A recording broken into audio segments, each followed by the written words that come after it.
ఇప్పుడు మనం ఒక ఇంట్లో ఉన్నామండి. ఆ ఇంట్లో సడన్ గా మనం ఆ ఇంట్లో నుంచి ఏదో ఒక కారణం చేత బయటకు వచ్చేసాం. మనం బయటకు వచ్చేసిన కొద్ది సేపటికే ఆ ఇల్లు కుప్ప కూలిపోయింది అనుకోండి. మనం ఏమనుకుంటాం? బా, దేవుడు నన్ను కాపాడాడురా, దేవుడు ఉన్నాడురా, ఇంకా నయం నేను ఆ ఇంట్లో కూర్చొనిలేను, నేను కూడా పోయి ఉండేవాడిని.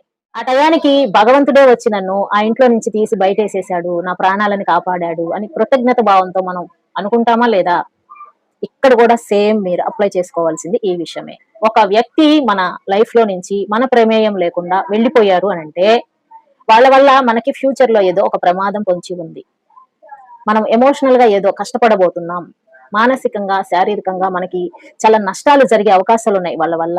ఆ విషయం గ్రహించిన దేవుడు ఆ ఇంట్లో నుంచి మిమ్మల్ని ఎలా అయితే బయటపడేశాడో ఆ వ్యక్తి యొక్క లైఫ్ లో నుంచి కూడా మిమ్మల్ని బయటపడేశాడు.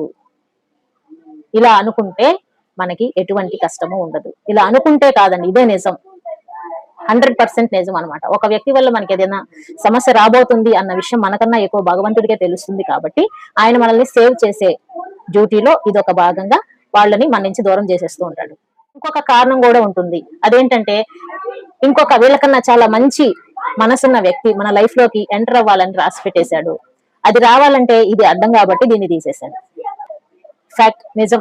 మై డియర్ ఫ్రెండ్స్, ఎవరైనా సరే మిమ్మల్ని మోసం చేసేసి వెళ్ళిపోయారనో, ఎమోషన్స్ తో ఆడుకుని వెళ్ళిపోయారనో, మిమ్మల్ని ఇంకో విధంగా మనీ పరంగా ఇంకో విధంగా ఏదైనా సరే యూస్ చేసుకుని వదిలేసి వెళ్ళిపోయారు అనో బాధపడకండి. అటువంటి వ్యక్తులు మీ నుంచి పారిపోవచ్చేమో కానీ కర్మ నుంచి ఏమాత్రము పారిపోలేరు. భగవంతుడి దృష్టి నుంచి ఏమాత్రం తప్పించుకోలేరు. మీ మనసుని ఎంతైతే కష్టపెట్టారో అంతకంత కష్టం వాళ్ళ లైఫ్ లో ఖచ్చితంగా ఎదురు చూస్తూ ఉంటుంది.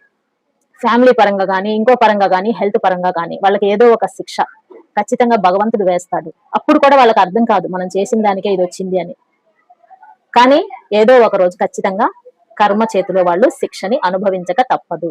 మీరేమి వాళ్ళని శపించాల్సిన అవసరం లేదు. నా జీవితంతో ఆడుకుని వెళ్ళిపోయాడు, వాడు ఎట్టయిపోవాలి, ఆమె ఎట్టయిపోవాలి, అట్లా నాశనం అయిపోవాలి. నో అండి, మర్చిపోండి, క్షమించేసేయండి. అన్నిటికీ పైన వాడు ఉన్నాడు, వాడు చూసుకుంటాడు. అంతకన్నా మించి కర్మ వెంటాడుతుంది, ఎవరిని వదిలిపెట్టదు. ఐ హోప్ ఈ వీడియో మీ అందరికీ యూస్ఫుల్ గా ఉంది అని అనుకుంటున్నాను. వీడియో నచ్చితే లైక్ చేయండి. మరిన్ని మంచి వీడియోల కోసం ఛానల్ ని సబ్స్క్రైబ్ చేసుకోండి. నెక్స్ట్ టైం మరో మంచి వీడియోతో మళ్ళీ మీ ముందుకు వచ్చేస్తాను. అంటిల్ దెన్, జై హింద్.